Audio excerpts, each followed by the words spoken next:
E aí pessoal, como é que vocês estão?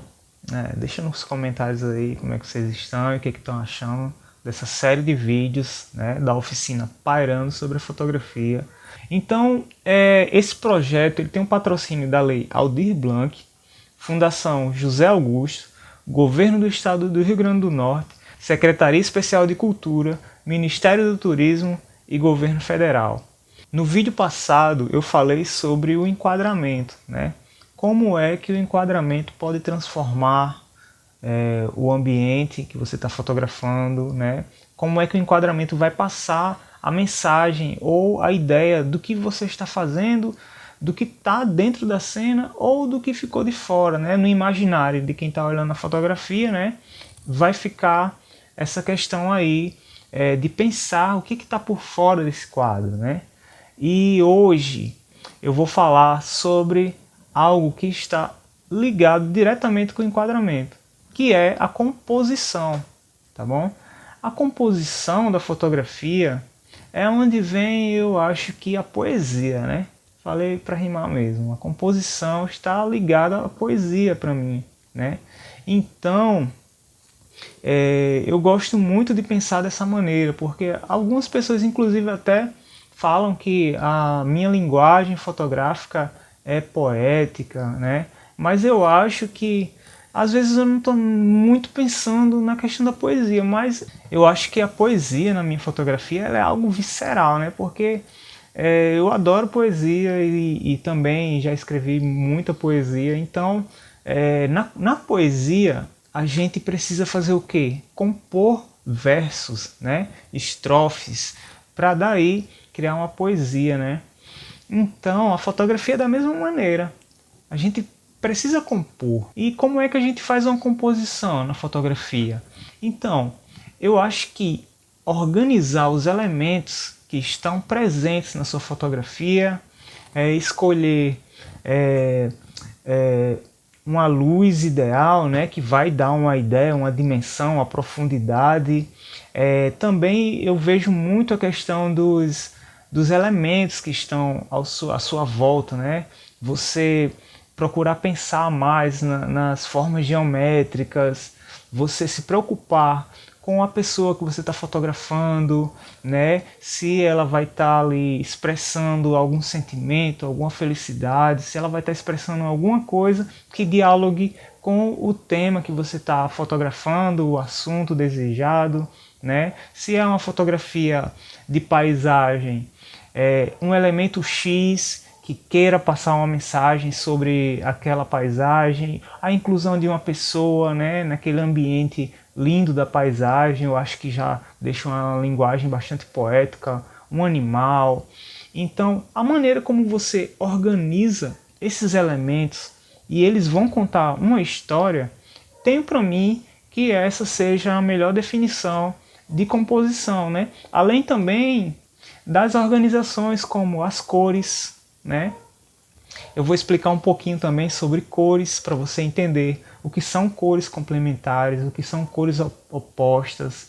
E aí você vai saber que também as cores estão diretamente ligadas a essa composição. Então, assim, sem mais delongas, eu vou introduzir agora uma sequência de fotografias, né? E vou explicar um pouquinho sobre como eu pensei a composição dessas fotografias, seja pela questão da cor, seja pela questão da poesia, seja pela questão que iria impactar, né, que impacta melhor as pessoas, que você também tem que estar sempre pensando nisso, qual é a mensagem que você quer passar através dessa composição.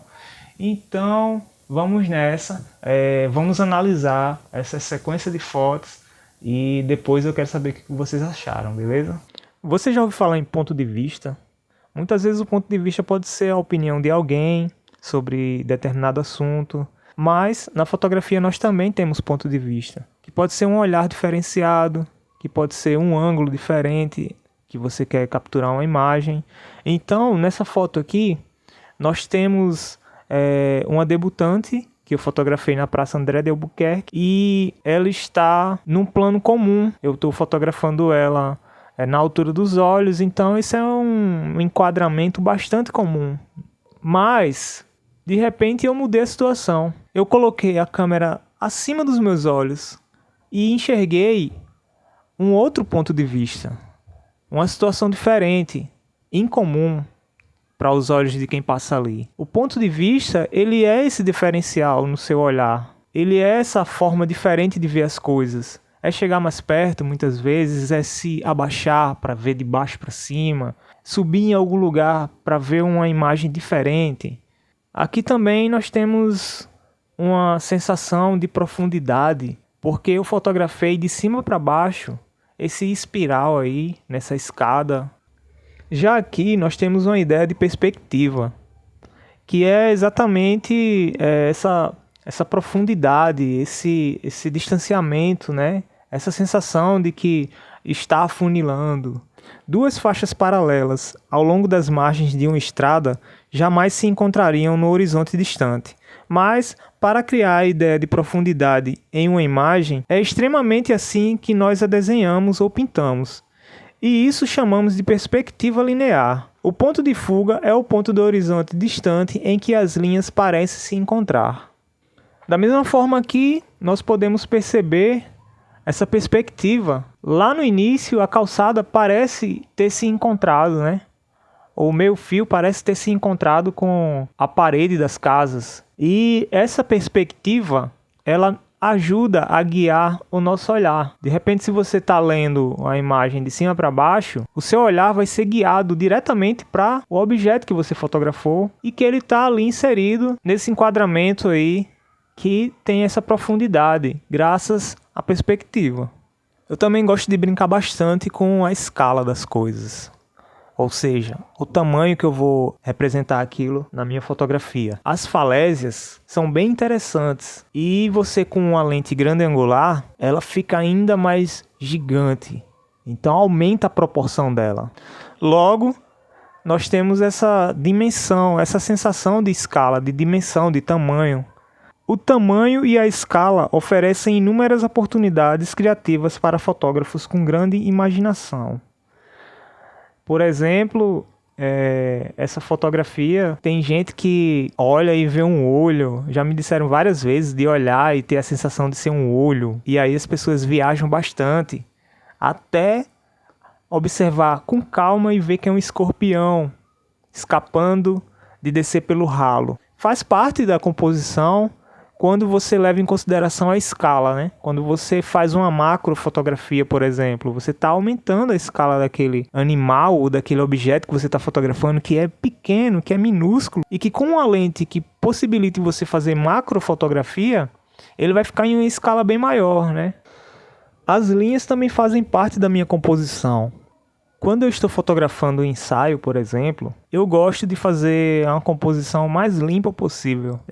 E tem muitas pessoas que dizem que uma composição, para ser interessante, né, ela precisa ter aí no máximo 3 elementos. Nós temos apenas 3 elementos: a terra, o céu e o casal.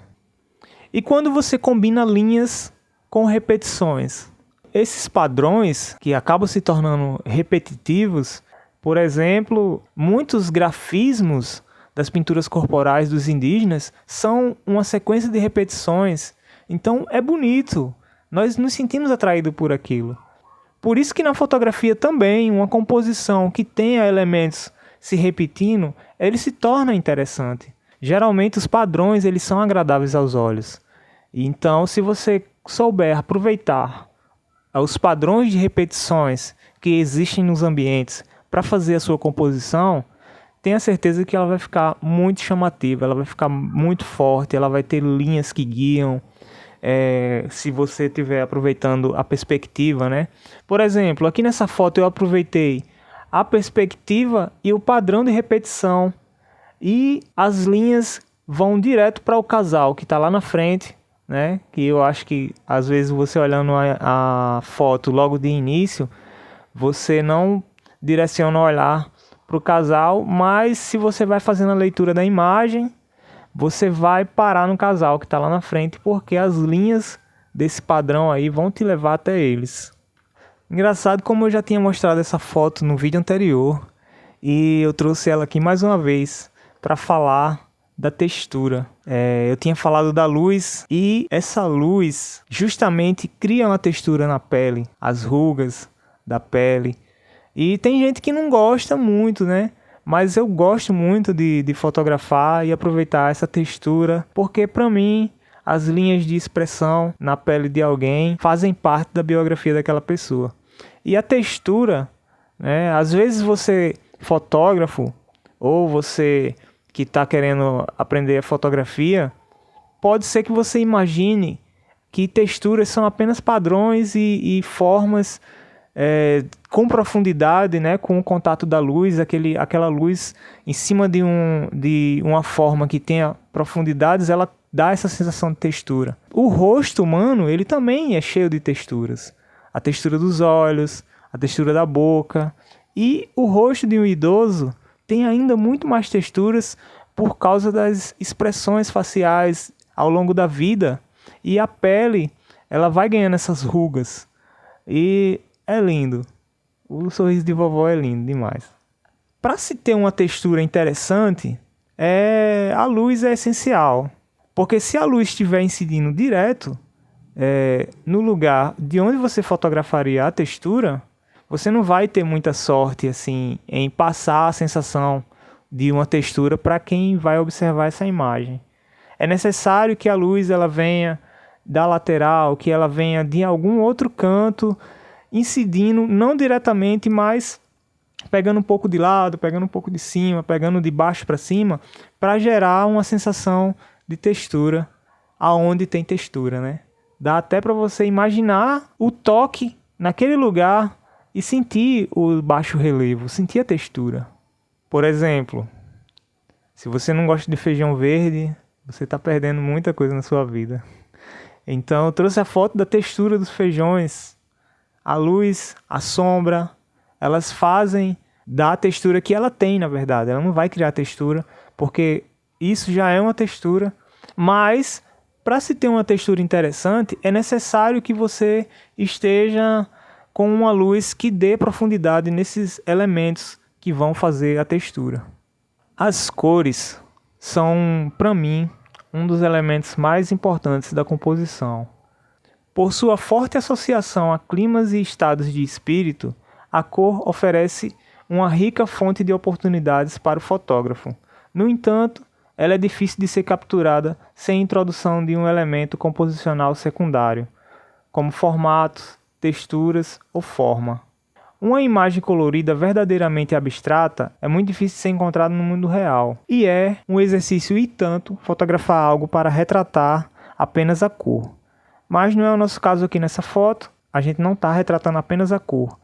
Mas eu quis trazer porque eu acho interessante o encontro dessas cores. E eu gosto bastante dessa fotografia porque a Nilda é uma mulher muito guerreira, ela é uma mãezona mesmo. Ela é uma das representantes da comunidade quilombola Cauã, em Poço Branco.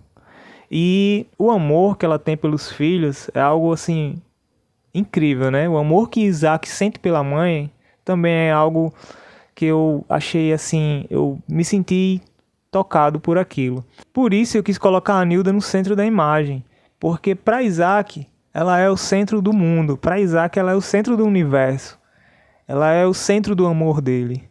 Então eu quis levar ela para o centro da imagem e as cores aí estão ajudando bastante a deixar a imagem muito mais simples, muito mais limpa. Então o vermelho com o verde são cores em dissonância que são exatamente opostas. Se você pegar a escala de cores, você vai ver que o vermelho ele é o contraste do verde, eles são opostos. Mas isso acaba se complementando, porque duas cores opostas elas têm uma força ainda maior. E as cores, além de tudo, elas podem proporcionar uma leitura totalmente diferente. As cores, elas têm significados para a psicologia.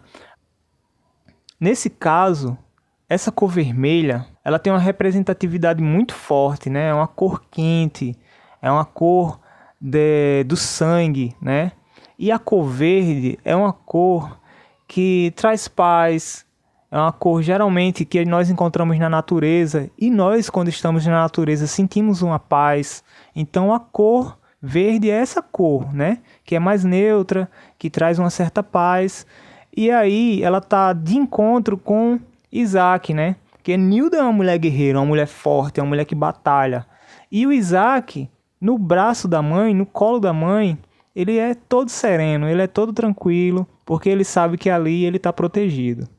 E essa fotografia, para mim, ela é muito representativa porque ela traz um contexto, ela traz significados muito fortes para mim, porque é cana-de-açúcar lá atrás e o passado do país, a cana-de-açúcar no Brasil, ela causou, né, a maior escravidão humana na face da terra.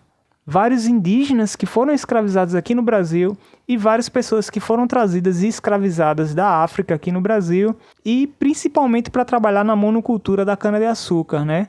Mas assim também como para ser serviçais, em outras situações como mineração, entre outras diversas situações. Tudo isso que eu falei para vocês foi para expressar a força da composição dessa fotografia para mim. Justamente essa cana-de-açúcar que representa um passado não tão distante, muito forte, e a Nilda ser uma guerreira que representa a sobrevivência do povo negro até hoje nesse país escravocrata. Esse senhor é muito simpático, é meu pai. E aqui nós também temos o encontro da cor vermelha com a cor verde. E ao redor nós temos o amarelo. E o amarelo com o vermelho, eles são cores harmônicas, são cores em harmonia, né? E aí não tem muito contraste de amarelo para vermelho não, são cores quentes. E o verde ali tá uma cor mais fria, uma cor mais tranquila, né? Então eu achei interessante aí a combinação das cores e fiz esse retrato do meu pai nesse momento que nós estávamos em Poço Branco na casa de uma tia nossa. Mais uma vez, eu não sei se o meu olhar já vai direto nos assuntos que estão em vermelho, em contraste com o verde, ou se é muita sorte minha.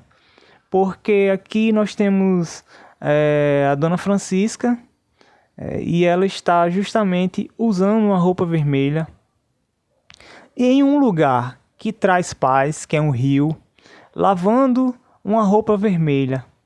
Dona Francisca é uma mulher muito guerreira.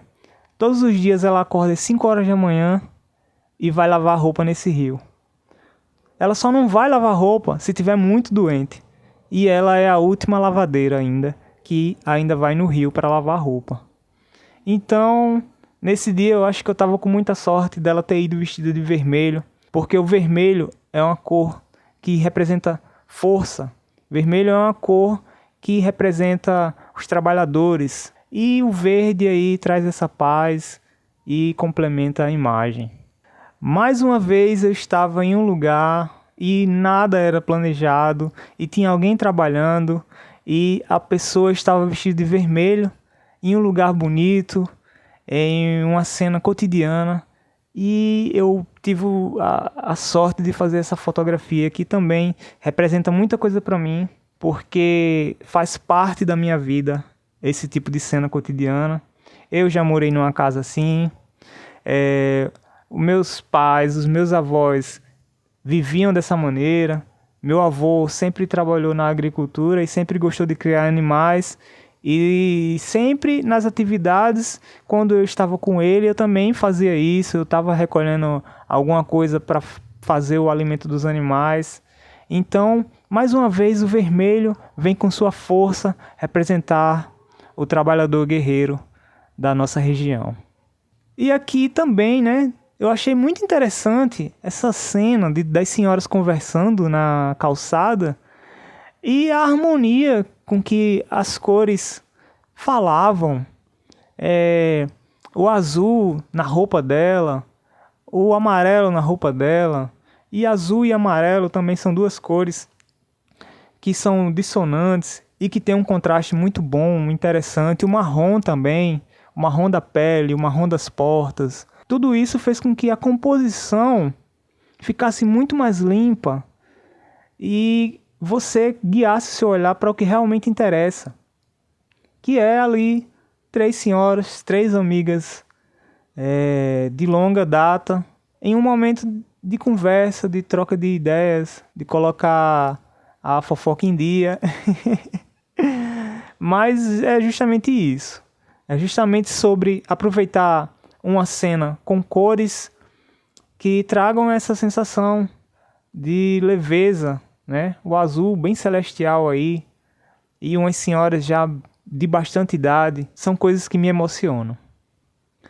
Mais uma vez, tendo sorte de encontrar cores interessantes e o azul, mais uma vez aqui o azul do mar, o azul no barco, o azul ali no pedacinho de tronco, o azul da camisa e a cor da pele, a nossa cor da pele do nosso povo vermelho e a nossa cor, né, de pele tão linda. Então, é uma fotografia simples, mas que tem muita força. Ela tem linhas que guiam para o assunto principal da foto, e aí a faca aponta para cima, a vara de pescar também. É uma fotografia que eu gosto muito dessa fotografia. Então, assim, às vezes eu fico até sem palavra para explicar a composição, porque para mim falou muito mais a questão poética, né? Um final de tarde, já rolou o pôr do sol, e eu tenho ali aquela pessoa que ainda está pescando, e é um retrato do nosso povo aqui, nosso povo forte, do litoral, que está sempre nessa luta diária. Aqui, o que nós podemos observar nessa foto são os planos. Essa foto, inclusive, ela foi parar até numa publicação do governo do estado, porque ela tem uma leitura bastante interessante, né? Justamente a questão do lixo urbano. Então, no segundo plano, lá atrás, no plano de fundo, nós temos a cidade. A cidade é uma grande produtora de lixo.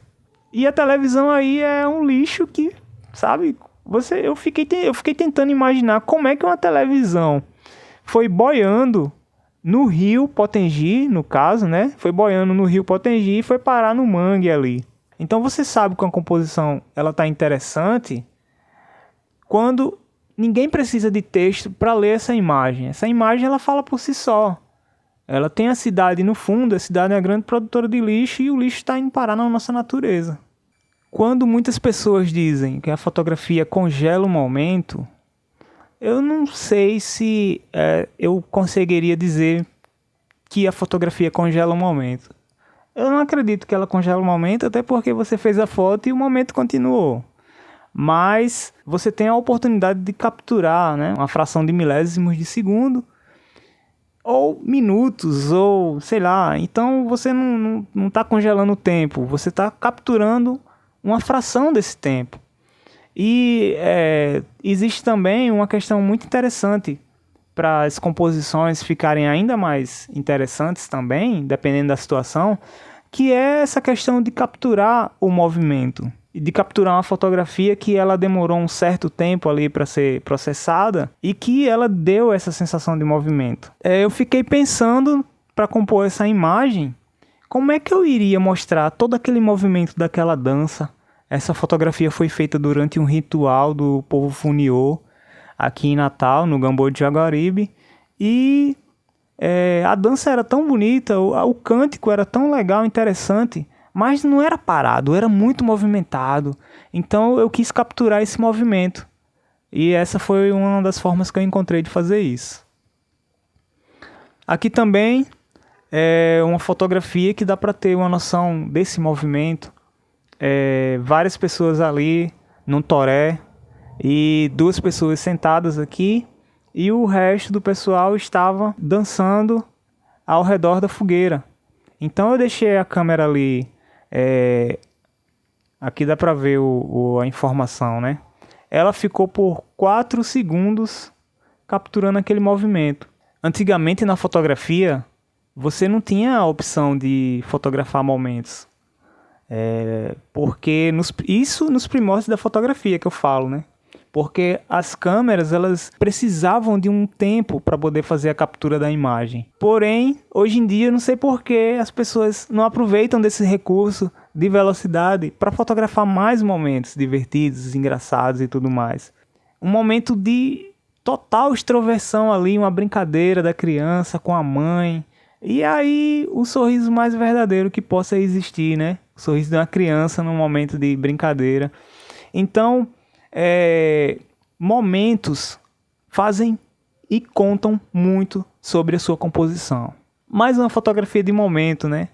É aquela coisa, fotografar momentos é quase que um instantâneo decisivo, assim. O momento, ele tá sempre... Você tem que ser rápido, você tem que ser ágil, você tem que estar muito atento, né? Além de querer fazer um enquadramento legal, onde você está fotografando, além de buscar sempre estar com uma luz que proporcione uma fotografia boa, você tem que estar esperto para quando acontecer o momento. E por falar em momento, temos aqui uma fotografia que traz um momento decisivo. Eu até já falei sobre essa fotografia, então não vou falar muito sobre ela. Se você ainda não viu o que eu falei sobre ela, assista o vídeo anterior a esse e você vai saber mais como aconteceu esse momento aí. Eu quero mais falar sobre momento decisivo, porque aí foi realmente um momento decisivo. Ou eu clicava ou eu perdia a cena. Então, o momento decisivo ou instantâneo decisivo foi um conceito criado por Cartier-Bresson. E ele é um pouco mal compreendido e mal interpretado às vezes. A expressão, na verdade, foi criada por um editor norte-americano que melhorou a tradição literal Imagens e Fuga para o portfólio de 1952 de Cartier-Bresson. O momento decisivo significa que, em cada situação de captura de imagem, há apenas um momento em que todos os elementos composicionais e emocionais da fotografia coincidem sua forma mais poderosa. Há apenas um momento em que todos os elementos composicionais e emocionais da fotografia coincidem em sua forma mais poderosa. Como fotógrafo, você deve reconhecer esses momentos. Às vezes é difícil reconhecer o momento que antecede um instante decisivo, porque às vezes você está ali preparado para fazer a foto de uma paisagem e de repente vai acontecer alguma coisa. Você tem que estar esperto, você tem que estar ligeiro. Então o fotógrafo que se prepara, ele vai conseguir fazer a foto no momento certo. E aí vai ter aquela cena inusitada que nós chamamos de momento decisivo. E aqui nesse momento, essa foto, eu acho que ela saiu meio que por acidente, assim, mas foi um momento decisivo também, pois se você é natalense, você sabe que em Ponta Negra, em determinado horário da tarde, não existe mais luz na orla, na praia, na areia, por causa dos prédios, né? Aqui nesse lugar, de alguma forma, a luz apareceu. Ela entrava em um dos raros locais em que a luz toca na areia em determinados horários da tarde ali naquela praia. E aqui no lado, a sombra dele estava encaixada também na luz. O que eu achei interessante foi que se ele passasse mais para frente, ele ia estar na sombra, e um pouco mais para trás ele também iria estar na sombra. Então, conseguir fazer esse enquadramento com um morro, com duas pessoas caminhando e com um pombo voando ali, naquele lugar único onde a luz estava entrando, eu tenho para mim que foi bem momento decisivo mesmo aí. E aí já tinha mostrado essa foto aqui no vídeo anterior, e aqui também tem um momento decisivo, pois foi naquele único instante ali em que a bola ela estava no canto certo, onde todas as linhas guiavam para ela. Tudo estava voltado para a foto. O olhar das crianças, o braço do goleiro, as pernas do goleiro fazem uma seta em direção à bola. Então, é um momento decisivo, é isso. É quando, além do enquadramento, você tem o elemento surpresa que está encaixadinho ali. Então, essas foram as fotografias que eu escolhi. Espero que vocês tenham gostado, tá? Deixa seu comentário aí se achou alguma fotografia assim, a que mais gostou, né? Ou então, se você acha que eu poderia ter falado alguma coisa a mais, deixa no teu comentário aí, tá bom? Só queria lembrar que esse projeto ele tem um patrocínio da Lei Aldir Blanc, Fundação José Augusto, Governo do Estado do Rio Grande do Norte, Secretaria Especial de Cultura, Ministério do Turismo e Governo Federal. Até o próximo vídeo.